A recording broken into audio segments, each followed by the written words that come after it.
Greetings, ladies and gentlemen, welcome to our video. Today we're going to explain alchemy, one of the milestones of science. Alchemy significantly contributed to the forming of modern science, and in fact, some of the major inventions were discovered by alchemists. Alchemy is considered the ancestor of modern chemistry.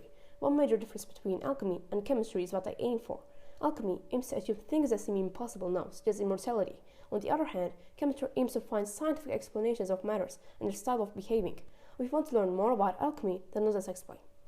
Alchemy was first started in Egypt by pharaohs. At the time, Egypt was advancing at light speed, and discoveries such as the creation of the mummification method were stunning. All of these achievements evolved into a new goal, acquiring immortality. Egyptians kept trying until Alexander the Great conquered Egypt when the Greek-Egyptian era started.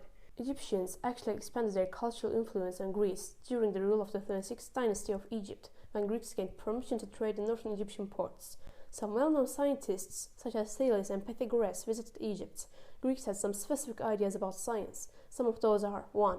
They thought there were 4 elements in the world: fire, earth, air, and water. 2. They thought supernatural explanations were not required to explain our planet's basics.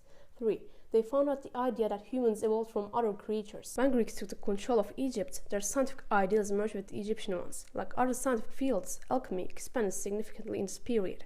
China developed its own style of alchemy, without any interaction with Greece or Egypt.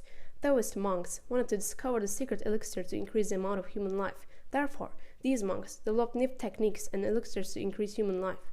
India developed its own type of alchemy too. They had a similar goal to the Chinese about alchemy, and they developed their own methods to achieve this goal.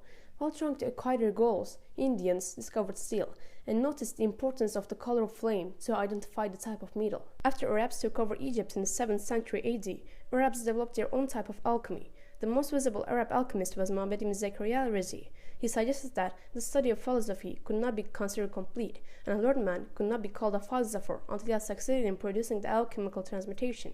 One more scientist that significantly contributed to alchemy was Jamir bin Hayyan. His discoveries were so significant. Furthermore, his works were rediscovered by Europeans, to whom they significantly helped. Arabs didn't only develop alchemy, but they also spread to Europe. After the conquest of the Iberian Peninsula by the Caliphites, alchemy entered Western Europe. When alchemy first arrived in Europe, Europeans developed a new goal for themselves. They wanted to change the structure of non-valuable metals into gold, which they accepted as the most valuable metal. Many European alchemists existed, so many that we wouldn't be able to mention all of them in today's video. However, one thing you should know is that European era was the last era of alchemy. After the modernization of Europe, alchemy was not accepted as a scientific field, but sort of magic.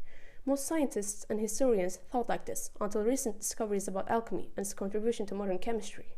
I hope you liked our video today. If you want to help us with new videos, please consider subscribing to our channel. Thanks for watching, and as always, it was awesome times.